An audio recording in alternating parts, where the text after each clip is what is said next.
Imagine a world covered in deep shadows, where the greatest hope anyone ever had was buried behind a massive, cold stone.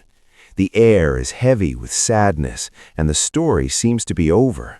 But suddenly, the ground begins to shake. A blinding light flashes like lightning, and the impossible happens. The heavy stone rolls away as if it were a tiny pebble. The tomb is empty. This isn't just a miracle. It is the most incredible comeback in the history of the world. Are you ready to see how one morning changed everything forever? Stay right here, because the mystery of the resurrection is about to be revealed. The city of Jerusalem held its breath under a heavy, suffocating silence. 3 days had passed since the sky turned black and the earth groaned in pain. Deep inside a cold garden, a massive stone stood like a silent guard over a dark cave. Roman soldiers, armed with sharp spears and iron wills, paced back and forth. They were told to make sure the dead stayed put. But as the first sliver of pink light touched the horizon, the ground didn't just vibrate, it roared. A violent tremor knocked the guards to their knees. Suddenly, a figure like a bolt of living lightning descended from the clouds. His clothes were whiter than fresh snow, and his face shone like the midday sun. With a single touch, he tossed the giant stone aside as if it were a feather. The guards froze in terror, their hearts hammering against their ribs. Inside the tomb, the burial cloths were folded neatly, but the body was gone. Death had lost its grip. Jesus stepped out into the cool morning air, breathing again, triumphant and alive. The ultimate mystery had been solved, and the world would never be the dark place it was before. The morning mist clung to the ground like a ghost as Mary Magdalene and the other women hurried toward the garden. Their arms were heavy with jars of sweet-smelling spices, and their hearts were even heavier with grief. They whispered anxiously, wondering how they would ever move the massive stone blocking the tomb. But as they rounded the final corner, they stopped dead in their tracks. The entrance gaped open like a giant mouth, and the soldiers who were supposed to be guarding it lay on the ground, paralyzed by fear. Trembling, Mary stepped into the cool, dark cave. Her breath hitched in her throat. The heavy stone slab where Jesus had been laid was bare, except for the linen burial cloth sitting perfectly in place. Suddenly, the tomb erupted with a light so bright it hurt to look at. 2 men in robes that shimmered like diamonds appeared out of thin air. "Why do you look for the living among the dead?" they asked with voices like rolling thunder. "He is not here. He has risen." The realization hit Mary like a physical wave. The impossible was true. The king was back, and the victory was absolute. The sun climbed higher, burning away the morning fog, but the disciples remained trapped in a fog of their own. They huddled in a small, locked room, bolting the heavy wooden door to keep the world out. Whispers of an empty tomb and glowing angels floated through the air, yet they were too afraid to believe. Their hearts were locked tighter than the room itself. How could someone walk out of a grave? Suddenly, the air in the room changed. Without a sound or the turn of a key, a figure stood among them. It was him. The disciples gasped, their eyes widening as they pulled back in shock. They thought they were seeing a ghost, but the warmth radiating from him was real. "Peace be with you," Jesus said, his voice as calm as a still lake. He held out his hands, showing the scars that proved his identity. The heavy weight of sorrow vanished in an instant, replaced by a joy so powerful it felt like fire. He wasn't just a memory, he was standing there, breathing and victorious. The king had returned to change the world forever. The room was filled with gasps and tears of joy, but one man stood apart, his face a mask of stubborn doubt. Thomas had missed the miraculous appearance, and he refused to believe the wild stories of his friends. "Unless I see the nail marks in his hands and put my finger where the nails were, I will not believe," he declared, his voice echoing against the cold stone walls. For 8 long days, the tension hung in the air like a storm ready to burst. The disciples waited, wondering if the miracle would return. Suddenly, while the doors were still bolted shut, the air shimmered again. Jesus stood in their midst, just as before. He turned his eyes directly toward Thomas, seeing straight into his soul.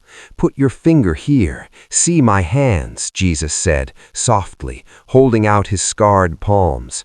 Thomas froze, his breath hitching as the icy wall of doubt shattered into a million pieces. He didn't need to touch the wounds anymore. He fell to his knees, whispering with absolute awe, "My Lord and my God." The final shadow of uncertainty was gone. The resurrection wasn't just a story, it was the ultimate truth that would shake the foundations of the world.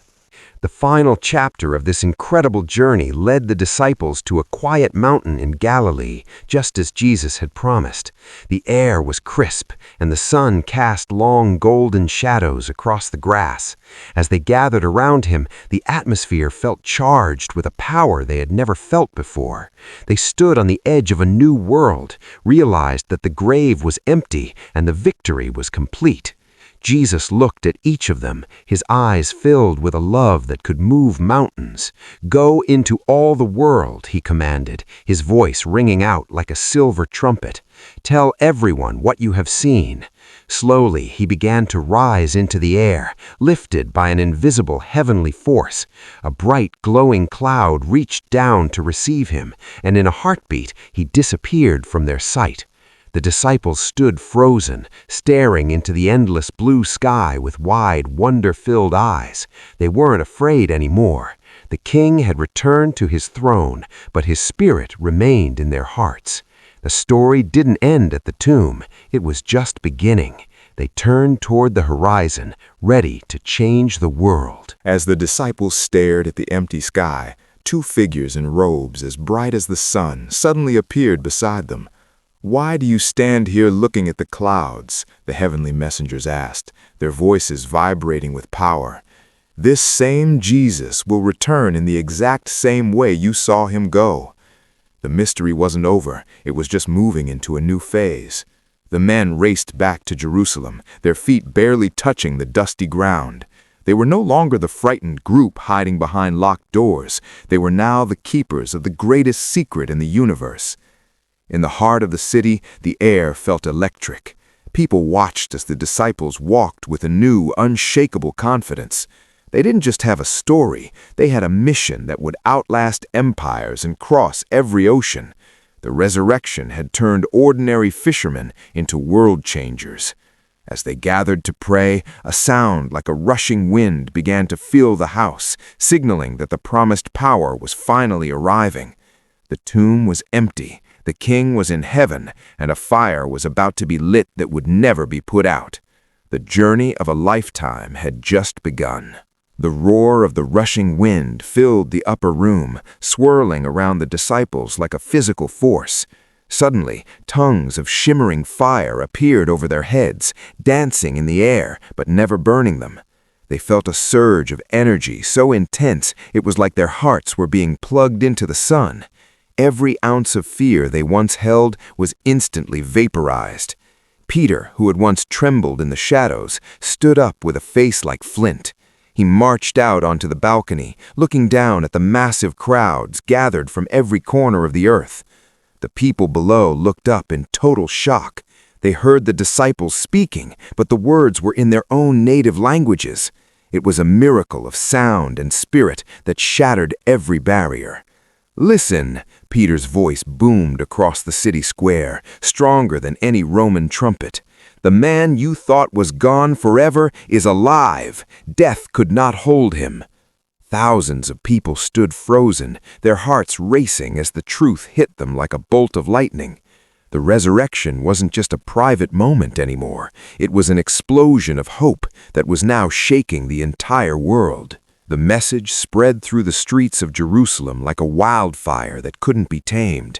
Everywhere Peter and the others went, the air seemed to crackle with a new kind of power. People who had been sick for years suddenly stood up and danced, their bodies healed by a simple touch or a powerful word. The religious leaders watched from their high balconies, their faces pale with a mix of confusion and pure terror. They thought they had buried the problem behind a heavy stone, but now the miracle was walking the streets in the form of thousands of transformed lives. Each day the crowds grew larger, drawn by a joy that didn't make sense in such a troubled world. The disciples shared everything they had, living like one giant, heartbeat-driven family. They knew the road ahead would be dangerous, and the shadows of the empire were already stretching toward them, but they didn't blink. The empty tomb had given them a courage that no king or soldier could ever take away. As the sun set over the city walls, one thing was absolutely certain. The light that started in that dark garden was now a sun that would never go down. The authorities were desperate to snuff out the flame, but every move they made only fanned the fire. High in their marble halls, the leaders paced with furrowed brows, hearing the distant echoes of the crowd's praise. They sent guards to arrest Peter and John, throwing them into a cold stone cell with iron bars. The night was thick with tension, and the silence of the prison felt like a heavy blanket. But as the clock struck midnight, a soft glow began to pulse against the damp walls. An angel, radiant as a fallen star, stood before them. With a gentle touch, the heavy chains fell away like brittle straw. The massive iron gate swung open on silent hinges, and the disciples walked right past the sleeping guards into the cool night air. By sunrise, they weren't hiding. They were right back in the temple courts, teaching with more fire than ever before. The leaders were stunned, their hearts pounding with a new kind of fear. How do you stop men who aren't afraid of prison or even death? The resurrection had turned the world upside down, and the revolution of love was now unstoppable. The story of the resurrection had become a force that no wall could contain and no army could defeat. Word traveled from the dusty roads of Judea to the marble heart of Rome, carrying a hope that felt like a breath of fresh air in a suffocating world. The message was simple but earth-shaking. The king who was killed is alive, and he has opened the gates of heaven for everyone. People from all walks of life, from poor servants to powerful centurions, began to lay down their weapons and their worries to follow the light. Even when the shadows of history grew long and difficult, the fire that started at the empty tomb never flickered. It became a lighthouse for the lost and a shield for the weak. Thousands of years have passed, yet the ground seems to tremble with the echo of that first Easter morning. The stone remains rolled away, a permanent sign that love has already won the final battle. As the stars twinkle over the world tonight, the mystery remains as fresh as that first sunrise. The resurrection wasn't just an ending, it was the start of an eternal dawn that continues to shine in every heart.